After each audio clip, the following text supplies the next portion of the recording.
பக்கமா போற வழித்தடத்து மேல இருக்க அந்த சாமியை பத்தி ஊருக்குள்ள அரசல் புரசலா பேசுறத கேள்விப்பட்டு ஐயன் கோவில்ல நின்னு, எப்பா சாமி நீ யாரு, உன் பேரு என்னன்னா எனக்கு தெரியாது, ஊருக்குள்ள இருக்க வரைக்கும் பொழப்பு தரப்பு நல்லா தான் போச்சு, எதுக்காகவும் யாருகிட்டையும் போய் நிக்கிற நிலைமை எனக்கு வரல, அதனால உன்ன மாதிரி சாமியை கூட நான் கண்டுக்காம விட்டாச்சு. இன்னைக்கு பொழப்ப தேடி வெளியே போறோம், கிடைக்கிற வேலை நிறைய இருக்கணும், பாக்குற வேலை நறுக்கணும் முடியணும், குடுக்கிற கூலி உருப்படியா இருக்கணும். ஊருக்குள்ள ஜனங்க உன்ன பத்தி என்னென்னமோ பேசுறாங்க, அதுல எனக்கு பெருசா நம்பிக்கையெல்லாம் இல்ல. நான் கேட்டபடி எனக்கு கிடைச்சிச்சுன்னா உனக்கு என்ன பண்ணணுமோ அதை நான் சரியா செய்யறேன்னு ஒரு வேண்டுதலை போட்டுட்டு பனையேறி நாடாரு அவரோட கூட்டத்தை கூட்டிக்கிட்டு மேற்கு பக்கமா போறாரு. எந்த வருஷமும் இல்லாம அந்த வருஷம் மேற்கு பக்கம் நல்ல விளைச்சலோட செழிச்சு கிடக்குது. கூலிக்கு ஆள் கிடைக்காம அலையும் போது இவங்க வந்தது நல்லதா போச்சுன்னு இருக்கிற வேலையை பூரா பனையேறி நாடார் கிட்ட கொடுக்குறாங்க.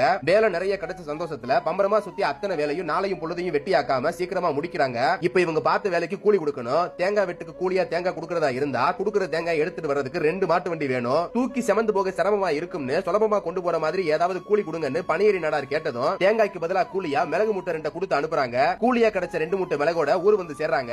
ஊருக்கு வந்து சேர்ந்ததுக்கு அப்புறம் அந்த மிளகு மூட்டை எடுத்துக்கிட்டு விக்கிறதுக்காக போறாரு. அதை வாங்குறதுக்கு யாரும் தயாரா இல்ல. அப்படியே வாங்குறதா இருந்தாலும் ரொம்ப கம்மியான விலைக்கு தான் கேக்குறாங்க.